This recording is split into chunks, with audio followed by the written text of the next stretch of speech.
ప్రతిధ్వని ఇది క్రీస్తు యేసు ప్రేమధ్వని, ఇది జగతిలో మ్రోగే సిలువధ్వని, పిలుచుచున్నది ప్రతి వారిని వినుమా విశ్వసించుమా.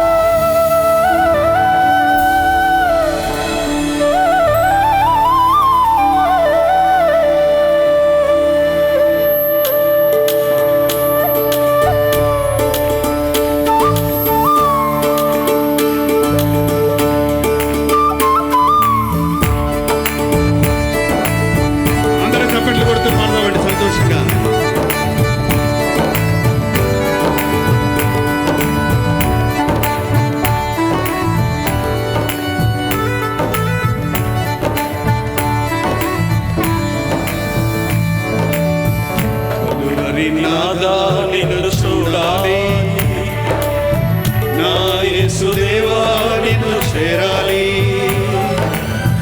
నీ రక్తధారలే నన్ను కడగాలి, నీదు సాక్షిగా నేను బ్రతకాలి. కలువరి నాథా నిన్ను చూడాలి.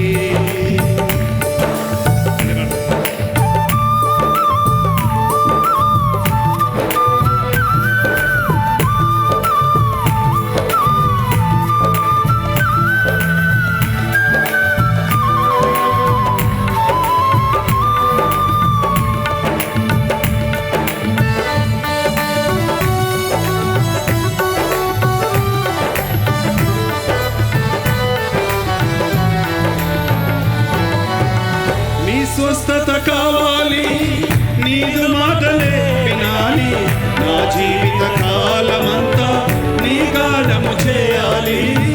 నీ స్వస్థత కావాలి, నీదు మాటలే వినాలి, నా జీవిత కాలమంతా నీ గానము చేయాలి.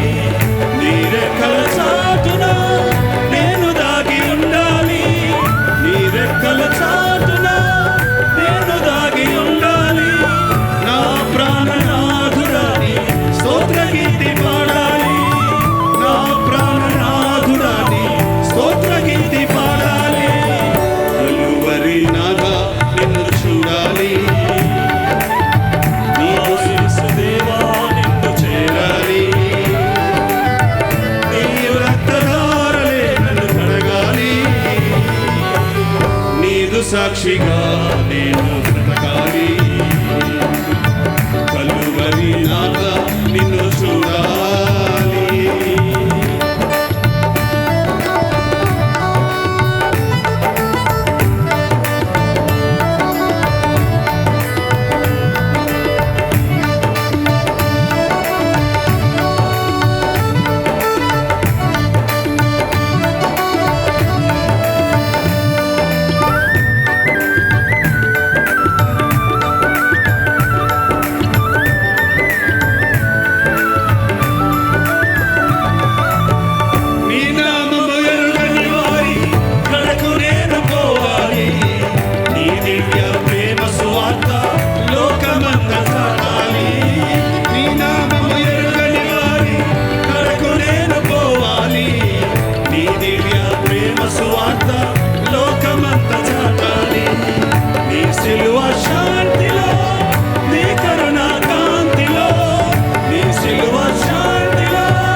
పాడేటప్పుడు అండి మనం మొదట్లో ఎలా పాడినా పర్వాలేదు, కానీ ముగింపులో ఇంకా చూడాలి చూడాలి చూడాలి అని పాడుతున్నాం అనుకోండి 10 ఏళ్ల నుంచి, అప్పుడు చూసేది ఎప్పుడు?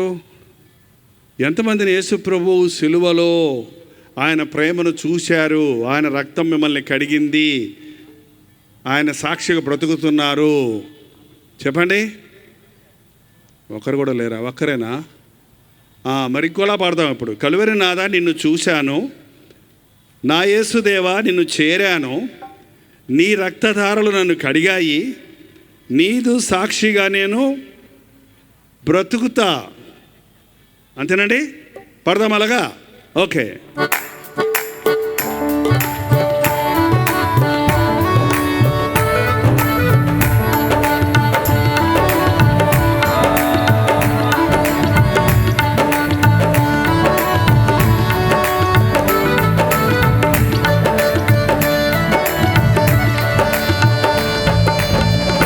కలువరి నాదా నిన్ను చూశాను, నా యేసుదేవా నిన్ను చేరాను,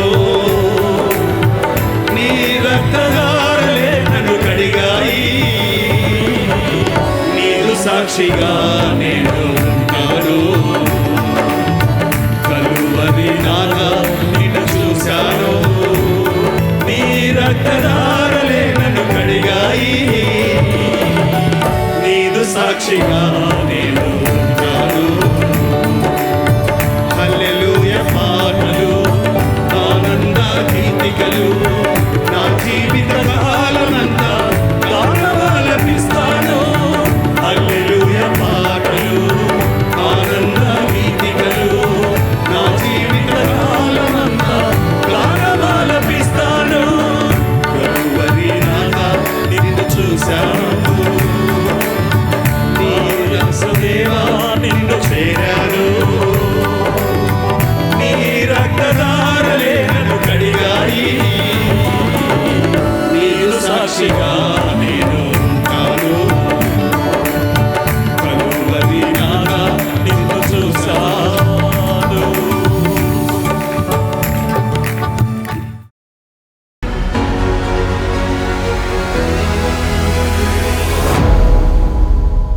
బైబిల్ ఉన్నవాళ్ళు మీ బైబిల్ తీసి రోమీయులకు రాసిన పత్రిక 8వ అధ్యాయము 28వ వచనం దగ్గర నుంచి చదువుతున్నాను, జాగ్రత్తగా వినండి.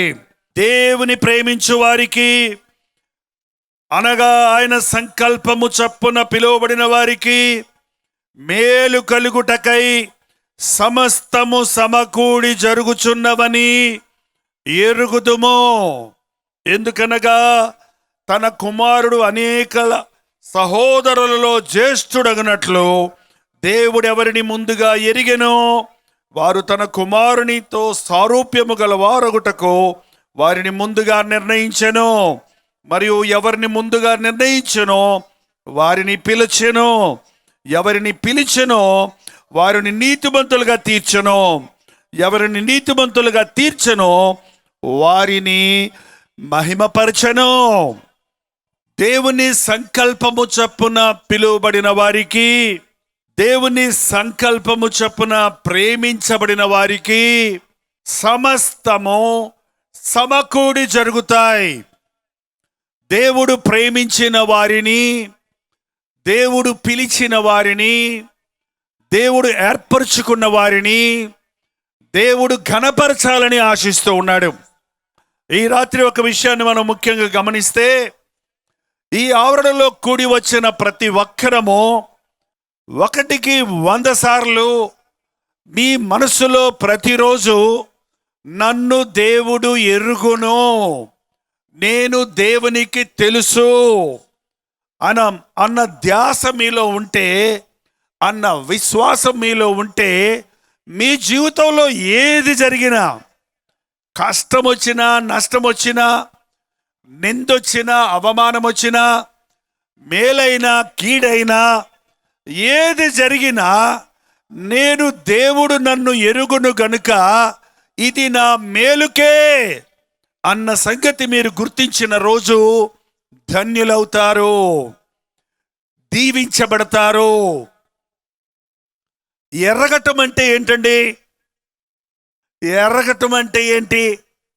నిన్న బస్ స్టాండ్లో నిన్ను చూశాను అంటే చూశావు, నిన్ను 4-5 సార్లు చూశాను అంటే ఎక్కడన్నా మన వాళ్ళని చూశాం, మిమ్మల్ని రోజునే టీవీలో చూస్తున్నాము అంటే చూస్తున్నాం మనిషిని. కానీ ఎరగటం అంటే ఏంటి? నీవెక్కడున్నావో, నీ పేరేంటో, నీ ఫ్యామిలీ బ్యాక్గ్రౌండ్ ఏంటో, నీ వృత్తి ఏంటో, నీ సంగతి ఏంటో తెలుసుకోవటం అనేది ఎరగటం.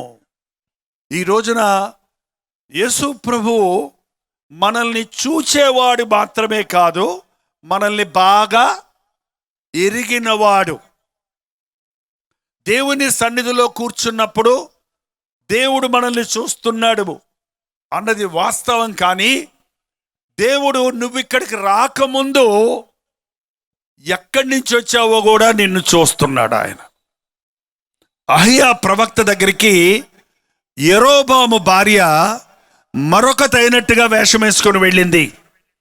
తన కుమారుడికి స్వస్తి చేసింది. కోమాలో ఉన్నాడు, ఆ బిడ్డ బ్రతుకుతాడా లేదా అయ్యా అని అడగడానికి వెళ్ళింది. వెళ్ళేది నేరుగా వెళ్లకుండా రాజుగారి భార్య అయి ఉన్నప్పటికీ ఒక అనామికురాలుగా, ఒక ముసుకేసుకొని ఒక విధవరాలుగా వెళ్ళినట్టు వెళ్తానికి ప్రయత్నించింది. అయితే అహియా ప్రవక్త చెప్పినప్పుడే ఆ యెరోబాము రాజు అయ్యాడు. ఆ ప్రవక్తకి రాజు అంటే చాలా ఇష్టం. అందును బట్టి మాకు పాస్టర్ గారుల కంటే మీరంటే ఇష్టమా కష్టమా?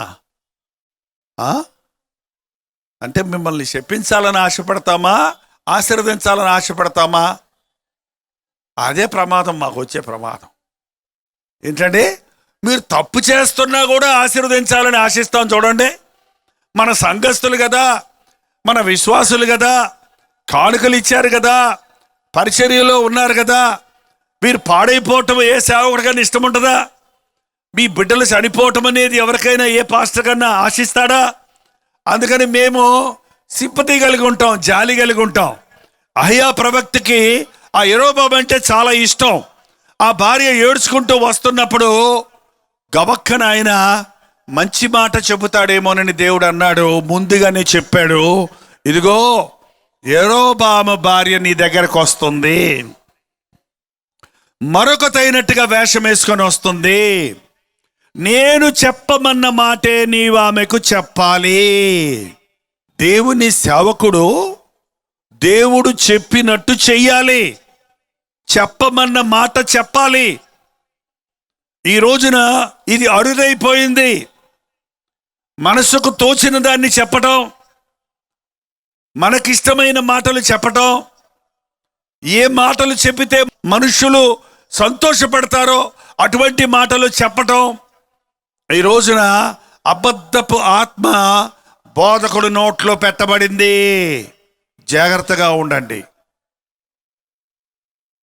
నీ శరీరంలో ఒక అనారోగ్యం అన్నప్పుడు, అది చాలా ప్రమాదకరమైన రోగం అన్నప్పుడు ఆ మాట నీకు చెబితే నువ్వు బాధపడతావని ఆ డాక్టర్ గారు ఏమీ లేదులేమ్మా తగ్గిపోద్దని చెప్పాడు, పంపించేశాడు అనుకో. నీకు మేలు చేశాడా కీడు చేశాడా? ఏం చేశాడండి? కీడే చేశాడు. ఒక దైవ సేవకుడు నీ హృదయంలో ఉన్న విషయాన్ని ఉన్నది ఉన్నట్టు చెప్పి, నీ హృదయము దేవుని ఎదుట సరిలేదు, నీవు మారు మనసు పొందు అని ఆనాడు పేతురు గారడి సీమోన్ని హెచ్చరించాడు. చూడండి, హృదయం సరి లేకుండా దేవునికి కానుకలు ఇచ్చినా, దేవుని సన్నిధిలో పాటలు పాడినా, దేవుని సన్నిధికి వచ్చి క్రమంగా కూర్చున్నా, నోటి మాటలతో ప్రేమను కనబరిచినా, అది నీ ఆధ్యాత్మిక జీవితానికి ఎటువంటి ఆశీర్వాదము కాదు. అది నీకు మేలు కాదు, కీడే. గుమ్మంలో అడుగు పెట్టగానే అన్నాడు, యెరోబాము భార్య, కఠినమైన మాట నన్ను దేవుడు నీకు చెప్పమన్నాడు. నువ్వు ఇంటిలో అడుగు పెట్టేటప్పటికి నీ బిడ్డ చనిపోతాడు. అలాగే చనిపోయాడు కాబట్టి పశ్చాత్తాపడటానికి మార్గం వచ్చింది. దావీదు తప్పు చేసినప్పుడు ఆ శాపం బిడ్డ మీదకి వచ్చింది. ఆ బిడ్డ కాయిలా పడ్డాడు అంటే వ్యాధిగ్రస్తుడయ్యాడు, కోమాలో ఉన్నాడు. 7 రోజులు దావీదు ఉపవాసం ఉండి కన్నీటితో ప్రార్థించాడు. 7వ రోజు బిడ్డ బతికాడా చనిపోయాడా? చనిపోయాడు. లేచి తలస్నానం చేసి భోంచేశాడట. పనివారు సణుక్కున్నారు, ఇదేంట్రా నాయన, పిల్లోడు బాధిగ్రస్తుడై ఉన్నప్పుడేమో ఉపవాసం ఉన్నాడు, పిల్లోడు చనిపోయిన తర్వాతేమో స్నానం చేసి సంతోషంగా ఉన్నాడు.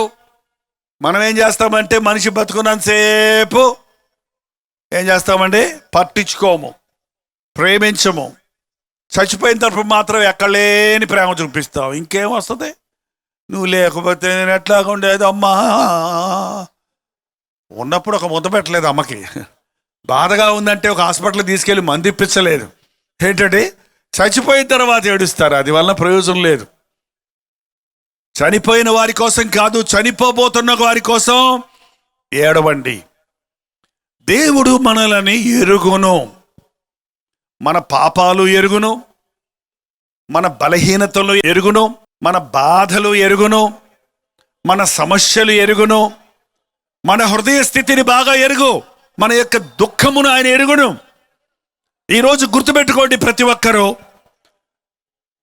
ఏ మనుషుడు మరొక మనిషి హృదయాన్ని ఎరగలేడు, కానీ యేసు ప్రభువు మనల్ని ఎరిగిన వాడిగా ఉన్నాడు, మన హృదయాన్ని ఎరిగిన వాడిగా ఉన్నాడు. నీ హృదయంలో నీవు కుమిలిపోతున్నప్పుడు, నీ హృదయంలో నీవు బాధపడుతున్నప్పుడు, నీ హృదయంలో నిన్ను కించపరుచుకుంటున్నప్పుడు, నీ హృదయంలో నీ జీవితంలో ఏకాంతంగా కూర్చొని మూలుగుతున్నప్పుడు, నిట్టూరుస్తున్నప్పుడు, చాలా మంది జీవితాల్లో ఈ రోజున సంతోషం లేదండి. మనుషుల ముందుకు వస్తే బాగున్నట్టు కనపడతారు, కానీ ఒంటరిగా ఉంటే చేతులు తిప్పుకుంటుంటారు కొంతమంది. ఎందుకు బతున్నాను, ఏంటి అంటున్నావు ఎవరన్నా, అబ్బాయి ఏం లేదు అంటారు.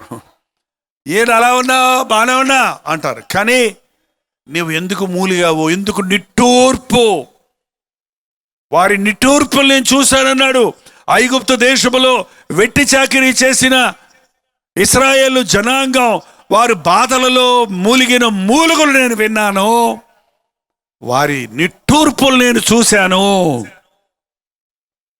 ఈ లోకంలో మనం జీవిస్తూ ఉండగా ఏ మనుషుడు నీ కన్నీరును తుడవలేడు, తుడిచిన అవి ఆగవు.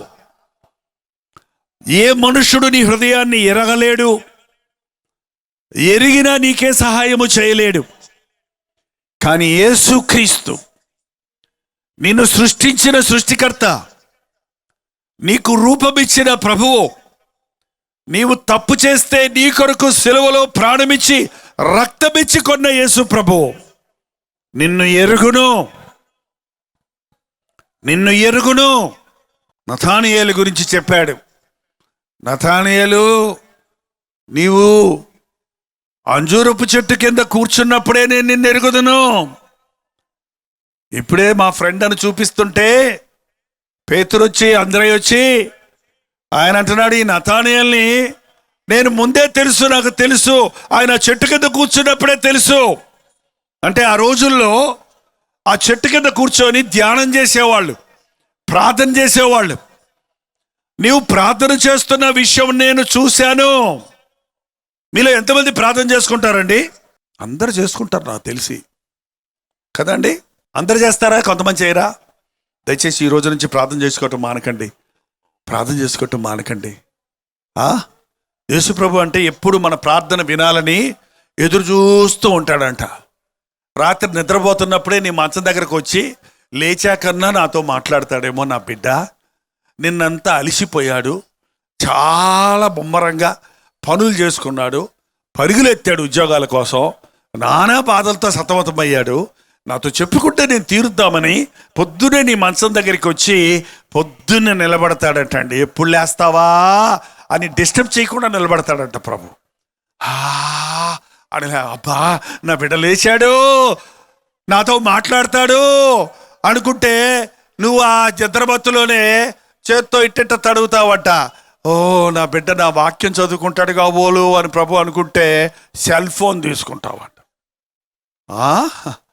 సెల్ ఫోన్ తీసుకొని ఏమన్నా మెసేజ్లు వచ్చాయా, ఏమన్నా రాత్రి ఏమన్నా ఫోన్ కాల్స్ మిస్డ్ కాల్స్ ఉన్నాయా అని చూసుకుంటుంటే నీ పక్కన నిలబడ్డ ప్రభువు సరేలే సెల్ చూసుకున్నాక నాతో మాట్లాడతాడు కాబోలు అని నీతోటే ఉంటే నువ్వు బద్ధకంగా లేచి బాత్రూంలోకి వెళ్ళిపోతావంట.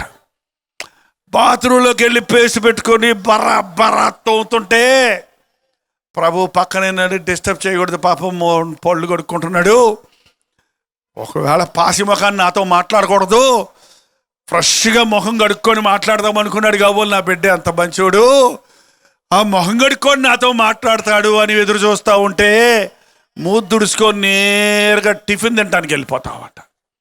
ఓ పాపం చాలా ఆకలిగా ఉన్నాడు, అన్నం తిన్నాక నాతో మాట్లాడతాడు టిఫిన్ తిన్నాక అని ఎదురు చూస్తే తినేసిన తర్వాత బట్టలు వేసేసుకుంటాడంట, బ్యాగ్ పట్టుకుంటాడంట. సరే వెళ్ళేటప్పుడన్నా నాతో గుమ్మం దగ్గర మాట్లాడతాడు అంటే భార్యతో చెప్పేస్తాడంట టాటా, పిల్లలతో చెప్తారంట ఫ్లయింగ్ ఫిష్.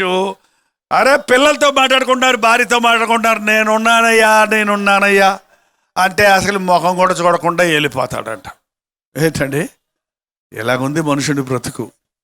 వెళ్ళిపోయి ఎక్కడో గుద్దుకుంటాడేమో, గుద్దుకుంటే ఎక్కడికి వెళ్ళిపోతాడు? మీరు ఇంట్లో నుంచి బయటకు వెళ్ళేటప్పుడు ప్రార్థన చేసుకుంటారా? కనీసం పొద్దునే లేచినట్టనే ప్రభు ఇంకో రోజు ఇచ్చావని చెప్తారా? మీరు తినేటప్పుడు ప్రభు ఈ ఆహారాన్ని పరిశుద్ధపరచుని అడుగుతారా? మీరు బట్టలు వేసుకునేటప్పుడు దేవా ఈ వస్త్రాలు నాకు ఇచ్చావు, లేనోళ్ళు ఎంతోమంది ఉన్నారు అని ప్రభువుని స్తుతిస్తారా? మీరు బయటికి వెళ్ళేటప్పుడు ప్రభు నీ సన్నిధి నాతో రానియడల నన్ను తీసుకొని పోవద్దు అని చెబుతారా? ఏంటండి మాట్లాడరు? తిరిగి ఇంటికి వచ్చాక ప్రభు నన్ను క్షేమంగా ఏ కీడు లేకుండా ఇంటికి తీసుకొచ్చావని ప్రభువుని స్తుతిస్తారా? లేదు. ఈ రోజున ప్రార్థన చేశామని చేతులెత్తారే కానీ ఎన్నిసార్లు దేవునితో మాట్లాడుతున్నారు? నిన్నెరిగిన దేవునిని నీవు ఎరుగుతున్నావా? నిన్నెరిగిన ప్రభు ప్రేమను నీవు గుర్తిస్తే ఆయనతో మాట్లాడకుండా ఉండలేం, ఆయనతో సన్నిధిలో ప్రార్థించకుండా ఉండలేం, ఆయనతో చెప్పుకోకుండా ఉండలేం. దేవుడు ఎందరిని ఎరుగునో కోరుకున్నారు, ఏరుకున్నాడు. ఎన్ని లక్షల మంది ప్రజలు ఉన్నారో తెలుసా మీకు? ఆంధ్రప్రదేశ్లో ఎన్ని కోట్ల మంది ఉన్నామో తెలుసా మీకు? ఇంత మందిలో దేవుడు నిన్ను కోరుకున్నాడు, నిన్ను ఏరుకున్నాడు, నిన్ను ఎరిగి ఉన్నాడు. ఎక్కడో నీ గుండెల్లో ఒక చోట యేసయ్యను ప్రేమించే మనసుందని, దేవుని కొరకు బ్రతకాలనే ఆశ ఉందని ఎరిగిన ప్రభువు నిన్ను పిలుచుకుంటున్నాడు. తాను ఎందరిని ఎరుగునో తన కుమారుని స్వరూపము గలవారొకటకు ముందుగా వారిని నిర్ణయించారు. దేవునికి కుమారుని సారూప్యములో కలిగిన వారు కావాలి. ఎవరా కుమారుడు? యేసు ప్రభు. యేసు ప్రభు పెద్దన్నగా ఈ లోకంలోనికి వచ్చాడు. మనకి మాదిరి చూపించడానికి ఈ లోకంలోనికి వచ్చాడు. యేసుక్రీస్తును నమ్ముకున్న వారు ఎలా ఉండాలి అని అడిగితే యేసయ్యలాగా ఉండాలి. ఎలా ఉండాలండి? ఎలా ఉండాలి అంటే అంగి వేసుకొని గడ్డం పెంచుకోమని కాదు ఇక్కడ చెప్పేది. యేసుక్రీస్తులో ఉన్న గుణగణాలు మనలో ఉండాలి. బైబిల్ చదివేవారు ఎలా ఉండాలంటే బైబిల్ని బతికి చూపించేవారిగా ఉండాలి. వాకింగ్ బైబిల్స్ అంటారు. నీ గుండె నిండా వాక్యాలు ఉన్నప్పుడు, నీ జీవితంలో వాక్యాన్ని అనుసరించి నడుచుకుంటున్నప్పుడు, నిన్ను పొడిస్తే, నిన్ను నొక్కితే, నిన్ను కదిలిస్తే నీ నోట్లో నుంచి దేవుని వాక్కులు రావాలి. దేవుడు అందుకు నిర్ణయించుకున్నాడు. నేను వీరిని నా సాక్షులుగా చేసుకుంటా, వీరిని నాకిష్టానుసారమైన వ్యక్తులుగా, నా కుమారుడి సారూప్యం కలిగిన వారిగా చేస్తానని మనలో అనేకులను ఆయన ఎన్నుకున్నాడు. నది అద్దరిని విగ్రహం చేస్తున్న అబ్రహామును దేవుడు కోరుకున్నాడు. అతడిలో సత్యాన్వేషణ చేసే హృదయం ఉంది. దేవుణ్ణి వెతకాలని ఆశ ఉంది, దేవుని కొరకు బ్రతకాలని వాంఛ ఉంది. అతన్ని కోరుకొని ఒక జనాంగంగా, ఆశీర్వదించబడిన జనాంగంగా చేశాడు. ఈ రాత్రి ఇక్కడ కూర్చున్న వారిలో ఎవరిని దేవుడు కోరుకుంటున్నాడో, నిర్ణయించున్నాడో నాకు తెలియదు, కానీ ఇంతమంది సమూహంలో కొందరున్నారు ఇక్కడ. నేను మీ అందరికీ వాక్యం చెప్పడం మానేసి ఆ కొందరికే చెప్పాలనుకుంటున్నాను ఈరోజు. ఆ కోరుకొనబడిన, ఆ నిర్ణయించబడిన, ఆ యొక్క దేవుని ప్రణాళికలో ఉన్న వ్యక్తివి నీవు ఇక్కడ ఉంటే, నీవు నా మాట వింటే, నీవు దేవుని చిత్తానికి లోబడితే, నీ ద్వారా వారిలో ఒంటరి అయిన వాడు 1000 మందగును, ఎన్నిక లేనివాడు బలమైన జనాంగమగునని దేవుని వాక్యం సెలవిస్తూ ఉంది. నిన్నెరిగిన ప్రభు, నిన్ను ప్రేమించిన ప్రభు, నీ కొరకు ప్రాణమిచ్చిన ప్రభు, నువ్వు ఆయనలాగా మారాలని, నీలో ఉన్న పాతాదాము స్వభావం నుండి నీవు విడిపించబడాలని, ఇలాంటి కూడికల్లో తన వాక్యం ద్వారా, తన ఆత్మ ద్వారా నిన్ను దర్శించాలని ఆశిస్తూ ఉన్నాడు. దేవుడు పిలిచిన వాడిని, నిర్ణయించిన వారిని, ఎరిగిన వారిని నిర్ణయించాడు, నిర్ణయించిన వాడిని పిలిచాడు. పిలుపుకు లోబడ్డప్పుడు వారిని నీతిమంతులుగా తీర్చాడు. It's a process.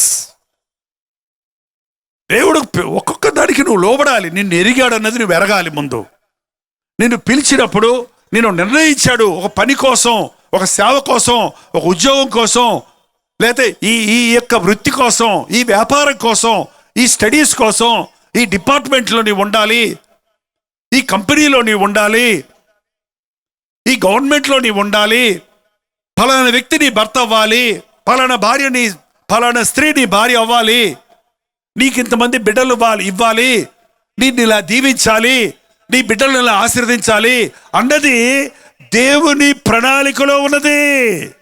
ఆ దేవుని ప్రణాళిక చేసిన వారికి అన్నీ ఆశీర్వదించబడతారు. కానీ మధ్యలోనే మన ఇష్టం, దేవుని చిత్తాన్ని వదిలి మన ఇష్టం చేసుకున్న రోజు, 40 రోజులు నడవలసిన ఇశ్రాయేలీయుల ప్రయాణం ఎంతకాలం నడిచారండి? 40 సంవత్సరాలు నడిచారు. దేవుడు ఇశ్రాయేలు జనాంగాన్ని కోరుకున్నాడు, ఏర్పరచుకున్నాడు. లోక రక్షకుణ్ణి జనాంగంలో నుంచి రప్పించాలని ఆశించాడు. అబ్రహామును కోరుకున్నాడు.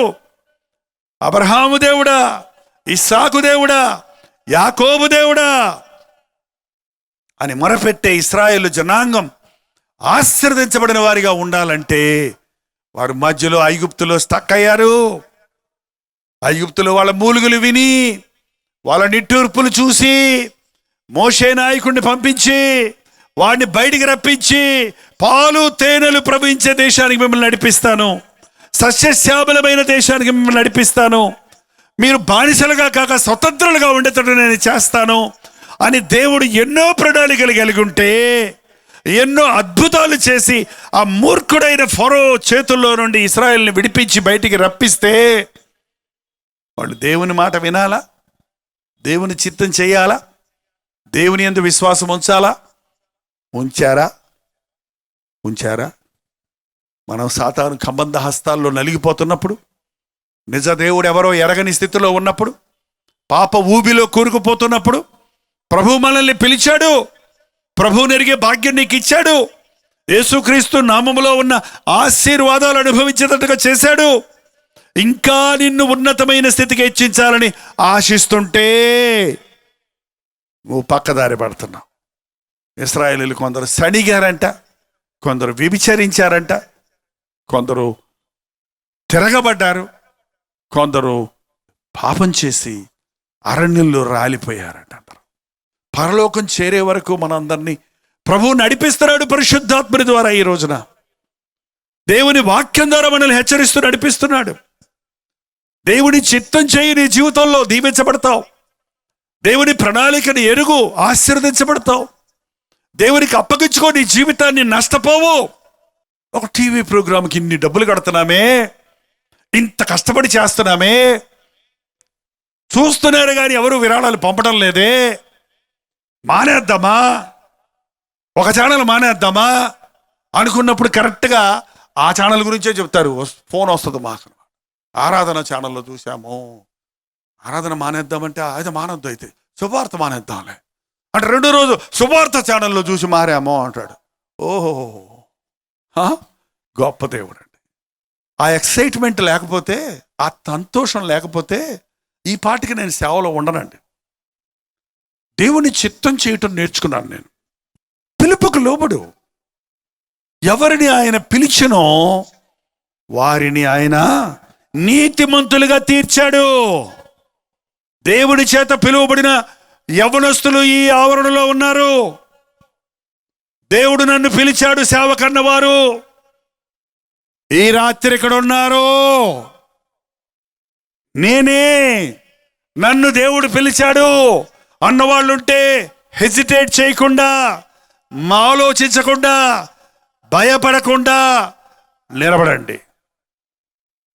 దిగొస్తా, నిలబడండి. నీకోసమే ఈ రాత్రి మీటింగ్. దేవుడు నన్ను పిలిచాడు, దేవుడు నన్ను పిలిచాడు, దేవుడు నన్ను పిలిచాడు, దేవుడు నన్ను పిలిచాడు. చూడండి ఎంతమంది ఉన్నారో. ఎన్ని రోజులు గుంపులో దాక్కుంటారు, ఎన్ని రోజులు గుంపులో కూర్చుంటారు, ఎన్ని రోజులు మీ సొంత పనులు చేసుకుంటారు. దేవుడు పిలిచాడండి. ఎంత గొప్ప భాగ్యం తెలుసా అది. ఇంతమందిలో మిమ్మల్నే పిలిచాడు దేవుడు. నిన్నే పిలిచాడు సహోదరుడా. దేవుడు పిలిచాడు, నన్ను పిలిచాడు, నిన్ను పిలిచాడు. నువ్వెందుకు అలా ఉండాలి? ఆయన చేతుల్లోకి రా, ఆయన చేతుల్లోకి రా. సావు భయమని బాధపడకు, చేత కాదని సాకు చెప్పకు. ఈరోజు ప్రభువు చూస్తున్నాడండి మిమ్మల్ని. ఎవరిని ఆయన పిలిచాడో వారిని సిద్ధపరుస్తున్నాడు, వారిని నీతిమంతులుగా తీరుస్తున్నాడు. 30 సంవత్సరాల వయసు వచ్చే వరకు దేవుని మందిరంలో ఉన్నాను, దైవ సేవకుల యొక్క ఆధ్వర్యంలో ఉన్నాను. దేవుని సేవకులు సిట్ అంటే సిట్, స్టాండ్ అంటే స్టాండ్. ఆయనకు చెప్పకుండా ఎక్కడికైనా మీటింగ్కి వెళ్తే ఎవడెళ్ళమన్నాడు నిన్ను అడిగితే, ఏంటి ఇలా అడుగుతున్నారు? నేను ఏమన్నా సినిమాకి వెళ్ళానా, షికారుకి వెళ్ళానా, చావుకి వెళ్ళాను కదా, దీనికి ఎందుకు తిడతారు నన్ను అనుకునేవాడిని. కానీ దేవుని చిత్తములో వెళ్ళాలి, ప్రార్థనతో వెళ్ళాలి, విధేయత కలిగి దేవుని సేవ చేయాలి అన్న పాఠాలు నేర్చుకున్నాను నేను. కానీ ఈరోజు యవన సేవకులకు అలాంటి కట్టుబాటు లేదు. ఒక ఆధ్యాత్మిక తండ్రిగా, ఒక హెచ్చరించే వ్యక్తిగా ఒకరు ఉంటే వారు ఇష్టపడటం లేదు. మాకే దేవుడు చెప్పేశాడు నేరుగా అంటున్నారు. చెప్తాడు దేవుడు నీకు. నిజంగానే నీకు చెప్పిన దేవుడు నీ నాయకుడు చెప్తాడు, నీ పాస్టర్కి చెప్తాడు, నీ భార్యకు చెప్తాడు, నీ భర్తకు చెప్తాడు, నీ తండ్రికి చెప్తాడు, నీ తల్లికి చెప్తాడు. నీ ఒక్కడికి సీక్రెట్గా చెప్పడం అంటే నీకు ఒక్కడి సీక్రెట్గా చెబుతాడా? బైబిల్లో చూడండి. నువ్వు సౌలు యేసుప్రభువుని దర్శనంలో చూశాడు, యేసుప్రభువు నేరుగా చూశాడండి. కానీ నువ్వు వెళ్ళు, అననీయ నీకు ప్రార్థన చేస్తాడు. నాకు వేరే వాళ్ళతో పని ఏముంది, నేను యేసుప్రభువునే చూసేశాను అనలేదు. అననీయ అనే ఒక దైవజనుడు తన కొరకు ప్రార్థన చేయాలి. అననీయతో చెప్పాడు, సౌలు వస్తున్నాడు, అతని కోసం నువ్వు ప్రార్థన చేయంటే, సౌలు అంటున్నాడు నీకు తెలియదయ్యా. సౌలు అంటే ఎలాంటాడో, క్రైస్తవులందరినీ హింసించేవాడు, క్రైస్తవులను చంపేస్తున్నాడు, బాధ పెడుతున్నాడు అంటే ప్రభు చెప్పాడు, అననీయ సౌలు ఇప్పుడు ప్రార్థన చేస్తున్నాడు అయ్యా, పోయి చూడు. ఏంటండి? కొర్నేలీతో చెప్పాడు దేవుడు. పేతురు అనేవాడేవాడున్నాడు, కైసరీకు పంపించి అతన్ని పిలిపించుకో, అతడు నా వాక్యం చెప్తాడు విను. దేవుడే మాట్లాడినప్పుడు మళ్ళీ ఇంకో సేవకుడు ఎందుకు? అది దేవుని పద్ధతి.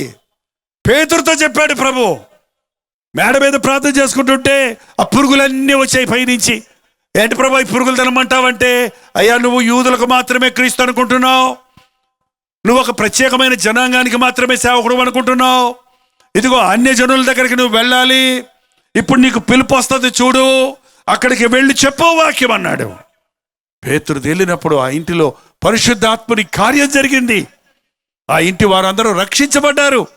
దేవుని చిత్తములో సేవ చేయటం ఉత్తమం. పెద్ద సేవ చిన్న సేవ అనేది ముఖ్యం కాదు. 1000 మంది ఉంటే సేవ చేయటం, 100 మంది ఉంటే మూలగటం కాదు. ఒక్కరున్నా మనస్ఫూర్తిగా ప్రసంగం చేయటమే నిజమైన సేవకుడి పని. నేను వెళ్ళమన్న చోటుకు వెళ్ళు, నేను చెప్పమన్న మాటలు చెప్పు. 7 ఆహారాన్ని పంచిపెడతానికి ఏరుకున్నాడు. అందులో ఒకడు ఫిలిప్. అధికారం పెత్తనం చేయడానికి ఎంచుకుంటే అతను అన్నాడు, నేను సువార్త చెప్పాలని ఆశపడి సువార్త చెప్పాడు. సమరయకి వెళ్ళి సమరయ ప్రజలందరూ ఆశతో వచ్చారు, బాప్తీసాలు తీసుకున్నారు. మంచి సంఘం ఏర్పడింది అక్కడ. ఎంతో సంతోషంగా ఉన్నాడు. ఒకరోజు దేవుని స్వరం ఏర్పడింది, ఫిలిప్ నువ్వు లేచి అరణ్య మార్గంలో, గాజాకు పోయే అరణ్య మార్గంలో రథం వెళ్తుంది, ఆ రథం వెనకాల పరిగెత్తు. ఏంటి ప్రభా, ఇక్కడ ఇంతమంది ఆత్మలుంటే, ఇక్కడ ఇంత సేవ ఉంటే ఇవన్నీ వదిలిపెట్టి అరణ్య మార్గంలోకి వెళ్ళమంటావేంటి, ఒక మనిషి కోసం వెళ్ళమంటావేంటి అన్నాడా. అతను వెంటనే పరిగెత్తాడు. ఆ నపుంసకుల అధిపతిని ప్రభు కొరకు రక్షించాడు. నా పరిచయంలో నేను గమనించానండి, బాగా సేవ జరుగుతుందన్న దగ్గర నుంచి నన్ను పొమ్మంటాడు దేవుడు.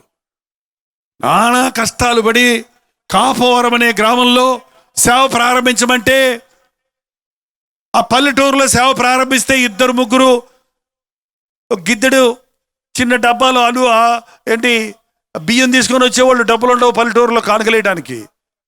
నూకల బియ్యం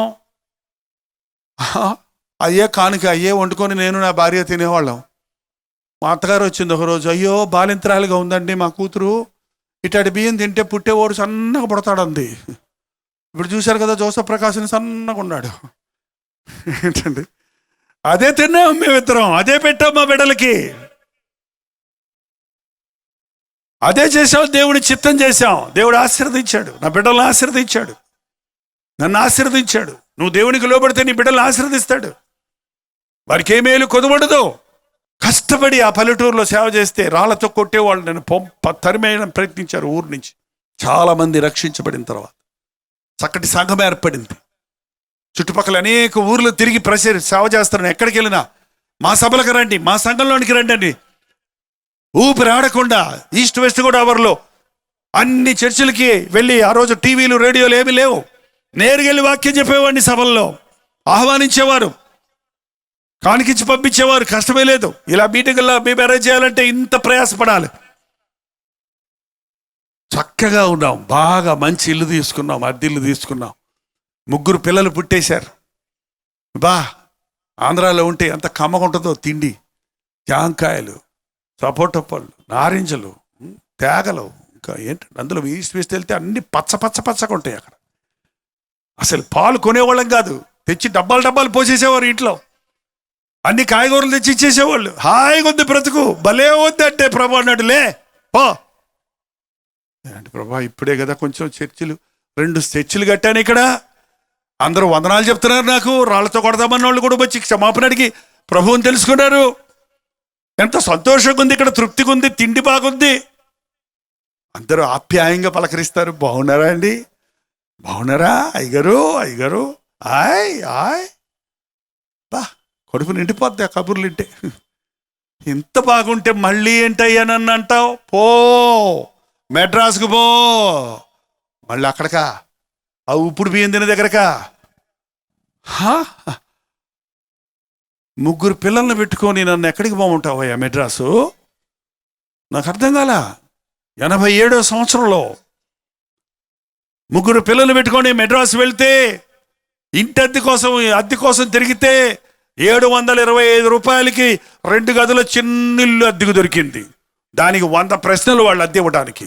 ఇక్కడ ప్రార్థనలన్నీ పెట్టకూడదు, ఇక్కడ అరుపులు కేకలు వేయకూడదు.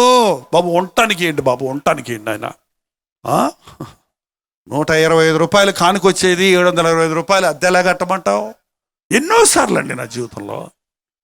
చైతర్ గారు ఎంత కుయ్యెత్తుపరుడు అంటే, నేను కాపురంలో మొదట్లో వెళ్ళినప్పుడు ₹1 కానుక, అక్కడ ₹1 కానుక వారానికి. అందులోనే 2 తినాలి వారమంతా. పుట్టినప్పటి నుంచి అలాంటి బతకలేదు నేను. చెప్పాను కదా, మా తండ్రి అధికారులు, మా భార్య తరపు వాళ్ళు మేడల మధ్యలో ఉన్నోళ్ళు. కానీ 2 దేవుడికి సమర్పించుకున్నాం. బంధువులు ఎక్కర్లేదు మాకు, దేవుని కొరకు బ్రతకాలి. ఆ సమయంలోకి వెళ్ళొచ్చన్నారు. ఎందుకు నువ్వు, నీ పర్సనాలిటీ ఏంటి, నీ పరిస్థితి ఏంటి, ఎందుకు ఇక్కడ ఇలాగ ఈ పల్లెటూరుకు వచ్చావు, ఈ పల్లెటూరులో ఏముంది, ఏం చేయగలవు నువ్వు, పల్లెటూరులో ఏం చేస్తావు నువ్వు. ఆ పల్లెటూరులో మారి వాళ్ళ పెద్ద పెద్ద సేవకులు అయ్యారు ఈరోజు మనుషులు. ఏంటండి, నన్ను మెడికల్ రిప్రజెంటేటివ్కి చేయిస్తాను, నువ్వు ఫస్ట్ క్లాస్లో ట్రావెల్ చేయొచ్చు, డాక్టర్ దగ్గరికి వెళ్ళి వాక్యం చెప్పొచ్చు, అట్లా సేవ చేయొచ్చు అని ఆశపెట్టాడు ఒక ఆయన. నాకు అక్కర్లేదు, దేవుడు ఎట్లా పిలిచాడో అట్లాగే చేస్తా. ఒక సంస్థ వారు పిలిచారు, నీకు నీ భార్యకు ఉద్యోగం ఇస్తాం, వ్యాన్ ఇస్తాం, జీతం ఇస్తాం, ఈ కోటగిరి ట్రైబల్ డెవలప్మెంట్ ప్రాజెక్ట్లో నువ్వు చేసిన తర్వాత సేవ, అనేక ఆత్మలు రక్షించబడ్డాయి, రమ్మంటే జీతానికి నేను సేవ చేయను. ఇతర దేశాల్లో ఉన్న ఒక సోదరుడు వచ్చి అనేక చోట్ల ఉద్యోగ సభలు పెట్టించాడు. నన్ను ప్రీచర్గా పిలిస్తే దేవుని కృపల్లో అనేక ఆత్మలు రక్షించబడ్డాయి. ఆయన వచ్చి ఒకసారి అన్నాడు, అయ్యా అమెరికా నుండి మీకు డబ్బులు పంపిస్తాను, మీరు 10 మంది సేవకులను పెట్టుకొని మీరు ఈ ప్రాంతం అంతా పరిచర్య చేయండి, అందరికి జీతాలు ఇచ్చి మీకు కూడా పెద్ద జీతం ఇస్తాను, నాకు అక్కర్లేదు, నా ప్రభువు పిలిచిన పిలుపుకి నేను లోబడతాను, నేను జనములకు అధిపతిగా సాక్షిగా నేను చేశానన్నాడు. నేను ఇంకొకరి కింద జీతాల కొరకు నేను చెయ్యను. గుడిసెలో ఉండి సేవ చేశానండి ఆ రోజుల్లో. జాన్ డేవిడ్ గారు మనందరికీ తెలుసు, మీకు అందరికీ తెలుసు, చిలకలూరుపేట. ఒకరోజు నన్ను చూశాడు, ఏంటి బాబు నువ్వు, ఏంటి బాబు నువ్వు, ఏంటి ఇదేం సేవ బాబు, నా దగ్గర రా, నీకు మంచి పొజిషన్ ఇస్తాను, మా సంస్థలో లెపర్సీ మినిస్ట్రీ ఉంది, ఆర్ఫనైజెస్ ఉన్నాయి, రకరకాల మినిస్ట్రీలు ఉన్నాయి, ఈస్ట్ వెస్ట్ అంతా నీకు ఇచ్చేస్తా, యు ఆర్ ద డైరెక్టర్, ఎండి, నీకు మంచి డబ్బు ఇస్తాను, సంస్థ అంతా నువ్వే నడిపించేసుకో. ఆయన ఒకరోజు నన్ను చిలకలూరుపేట తీసుకెళ్ళి రాత్రి అంతా బ్రెయిన్ వాష్ చేశారు. వాష్. నా సేవ సాంఘిక సేవ కాదండి, నన్ను సువార్త సేవ చేయమన్నాడు అన్నాను. అట్లయితే వ్యాన్ ఇస్తాను, ట్రాక్స్ ఇస్తాను, సేవకులను ఇస్తాను, అలాగే సువార్త చెప్పుకుంటూ వెళ్ళిపో. ప్రభువా నన్ను ఏం చేయమంటావు, లేచి లేచి పో అన్నాడు దేవుడు. లేచి చెప్పకుండా వచ్చా, తెల్లారుజామున లేచి చెప్పకుండా వచ్చిన అడావిల్లో జేబులో డబ్బులు లేవు అనే సంగతి కూడా మర్చిపోయా. విజయవాడ వచ్చి బస్ స్టాండ్లో డబ్బులు లేవు, తనకి వెళ్తానికి టికెట్కి డబ్బులు లేవు, అక్కడ కోట్లు 1,00,000 ఇస్తారంటే వద్దని, ఇక్కడ యేసు ప్రభు దగ్గరికి వస్తే ఏముందిరా నాయన అంటే టికెట్ కొనుక్కోవడానికి కూడా డబ్బులు లేవు, నడిచెట్టపోయే తడుకు దిక్కుమొఖాలు చూసుకుంటూ కూర్చున్నా. అప్పుడు మీలాంటి వాళ్ళందరూ తెలియదు నాకు, ఎందుకంటే టీవీలో లేనుగా, నేను ఎక్కడున్నా ఎవడు గుర్తుపట్టడు నన్ను. ఇప్పుడైతే ఎక్కడున్నా గుర్తుపట్టేస్తారు. ఇప్పుడు నాకు డబ్బులు ఉండాల్సిన అవసరం లేదు, నాకు నమస్కారం పెట్టిన 110 రూపాయలు ఉంటే ఇవ్వమంటే చాలు, జేబుల్లోనే నిండిపోతాయి. 10 అంటే 100 ఇస్తారు. అయ్యి బాబాయ్ 10 అండి, అంత పెద్ద పాస్టర్ గారు. విశ్వాసం. అనుకోకుండా ఆ రోజున ఎంత అద్భుతం జరిగిందో నేను ఎన్ని వివరిస్తాను, టైం చాలదు. అద్భుతంగా మా బంధువు ఒక ఆయన అదే బస్సులో ఎక్కడానికి వచ్చి నా దగ్గరికే రావడానికి ప్రయత్నించాడు. నేను అక్కడ కనపడగానే నన్ను చూసి ఆశ్చర్యపడి తనతో పాటు టికెట్ కొని బస్సులో ఎక్కించుకొని ఇంటికి తీసుకెళ్ళాడు. నేను ఎందుకు చెప్తున్నానంటే, సులభమైన సేవలు చాలా ఉన్నాయండి, సొంత మార్గాలు కోరుకుంటే భలే ఉంటాయి. బిలాము బోధ, బిలాము రాజుగారు వచ్చారని లేచి వెళ్ళిపోయి దండం పెట్టేశాడు. వెళ్తాడు ప్రభా, వెళ్తాడు ప్రభా, వెళ్తాడు, వద్దు వద్దు వద్దు అంటే వెళ్తాడన్నాడు. వెళ్ళాడు. ఏమయ్యాడండి? చివరికి బిలాం చంపబడ్డాడని బైబిల్లో ఉంది. తన సేవ అంతటితోటే నాశనమై గాడిద చేత బుద్ధి చెప్పించుకోవాల్సిన స్థితికి వెళ్ళిపోయాడు. సేవ అంటే సరదా కాదండి, సేవ అంటే సులభం కాదు.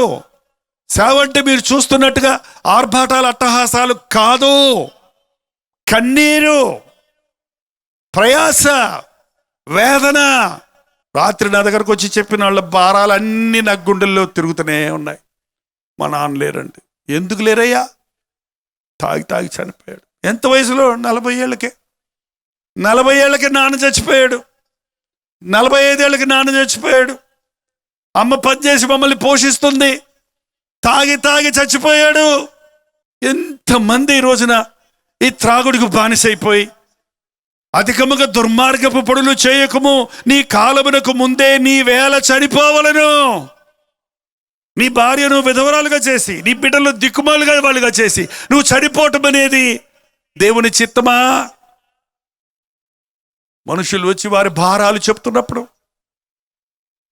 ప్రభా, నా సొంత అక్కలాగా, నా సొంత తమ్ముళ్ళలాగా, నా సొంత బిడ్డలాగా, నా సొంత తండ్రికి వచ్చిన బాధలాగా నా యేసయ్య ప్రేమ నాకు ఇచ్చాడు కాబట్టి ఆ ప్రేమతో నేను ప్రార్థన చేస్తా. పాస్టర్ గారిగా ప్రార్థన చేయను, నేను మనస్ఫూర్తిగా ప్రార్థన చేస్తా.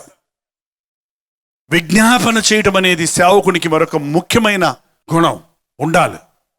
ప్రవక్త అంటే దేవుని మాటలు మనుషులకు చెప్పాలి, మనుషుల వేదనలు దేవుడికి చెప్పాలి, దేవుడి సన్నిధిలో విజ్ఞాపన చేయాలి.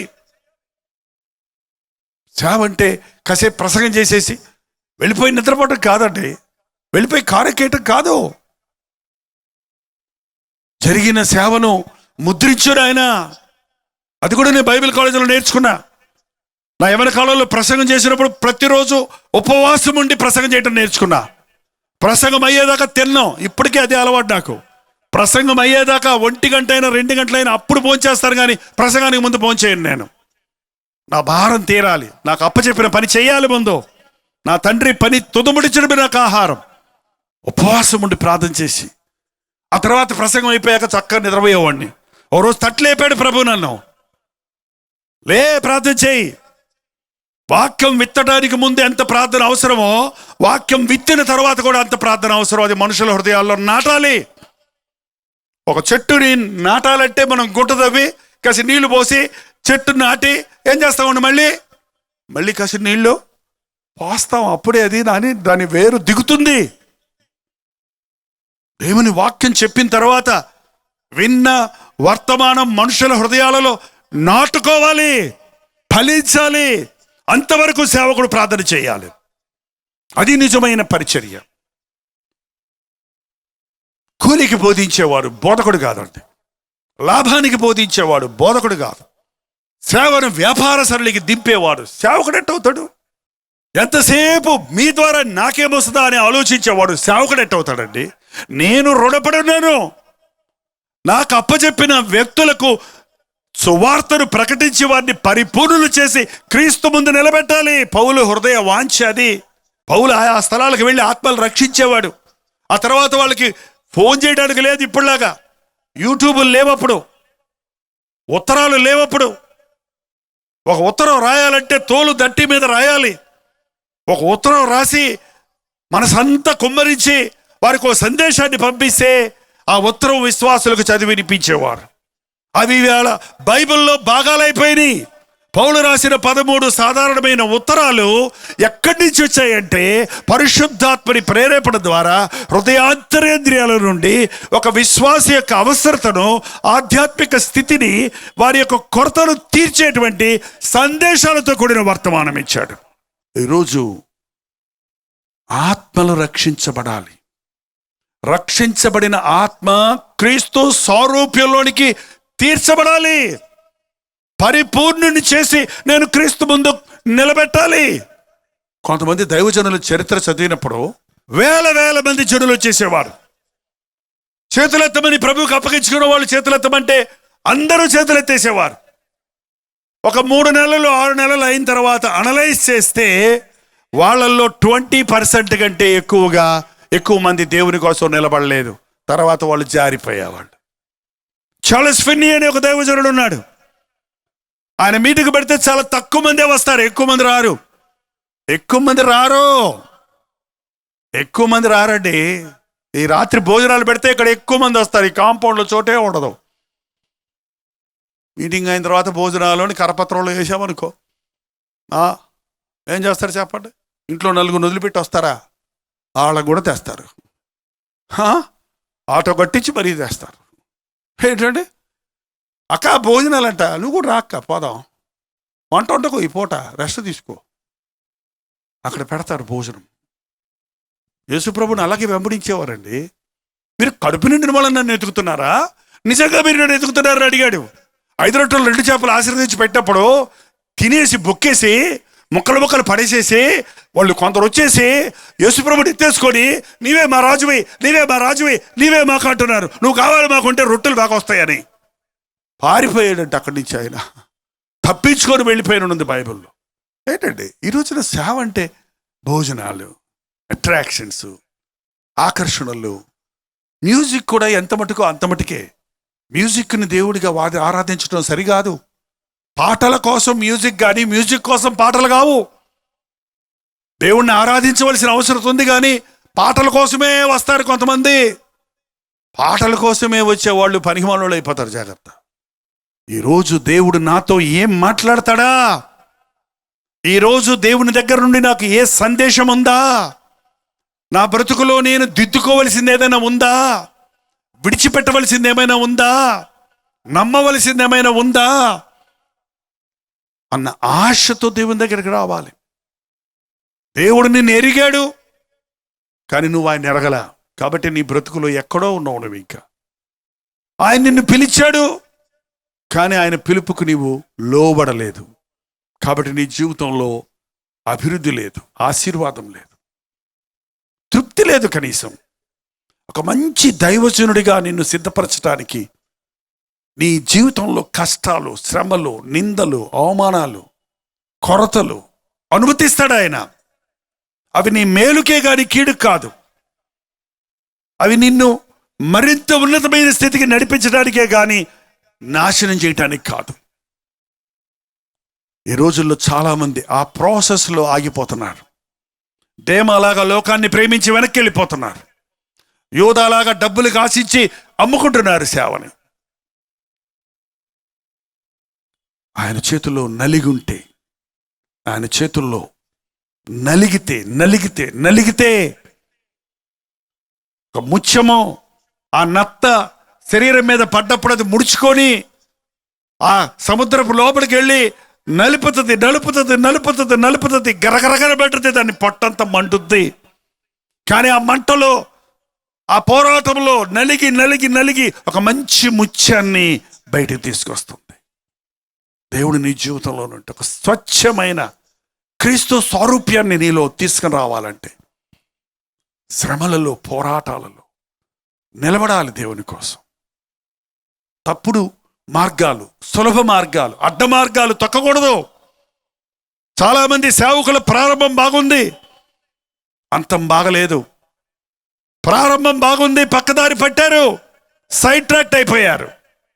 అందుకే ఈ రోజున క్రైస్తవ సేవ అంతంత మాత్రంగానే ఉంది, ముక్కలైపోతుంది. భేదాభిప్రాయాలు ఎక్కువ అవుతున్నాయి, సిద్ధాంతాలు ఎక్కువ అవుతున్నాయి, అబద్ధ బోధలు పెరిగిపోతున్నాయి. నిన్నొక నిక్కచ్చైన సేవకుడుగా చేయాలని దేవుడు ఆశిస్తున్నాడు. తగిన సమయమందు ఆయన మిమ్మల్ని హెచ్చించినట్లు బలిష్టమైన ఆయన చేతి కింద అణిగి ఉండడని దేవుడు వాక్యం సెలవిస్తుంది. ఎవరిని ఆయన నీతిమంతుడిగా తీర్చారో వారిని మహిమపరచను, వారిని హెచ్చిస్తాడు, వారిని దీవిస్తాడు, వారిని జనాంగాలకు ఆశీర్వాదకరంగా చేస్తాడు. ఈ రాత్రి నాకు బోధ కేవలం సేవకులకు మాత్రమే కాదు, కేవలం సేవక పిలుపున్న వారికి మాత్రమే కాదు, ఇక్కడ కూర్చున్న ఒక్కొక్కరిని ప్రభు ఎరుగును. నీవు బాధలతో సతమతమవుతున్నావంటే, నీవు శ్రమలలో ఉన్నావంటే, నీవు ఆశీర్వాదం లేని స్థితిలో పడున్నావంటే కారణం ప్రభువు పిలుపుకు లోబడలేదు. నిన్నెరిగిన ప్రభువును నువ్వు ఎరగలేదు, ఆయన నువ్వు అడగలేదు. ఈ రాత్రి మనం ఎరిగిన ప్రభువును మనం ఎరుగుదాం, మనకు కావలసిన వాటిని ఆయన్ని అడుగుదాం, అందరం లేచి నిలబడదాం. ఒక అద్భుతం ఈ రాత్రి నీ జీవితంలో జరిగించాలని. నీవు సేవకు పిలువబడలేదేమో కానీ నిన్నొక సాక్షిగా ఉండాలని ఆయన కోరుకున్నాడు. అందరం లేచి నిలబడదాం.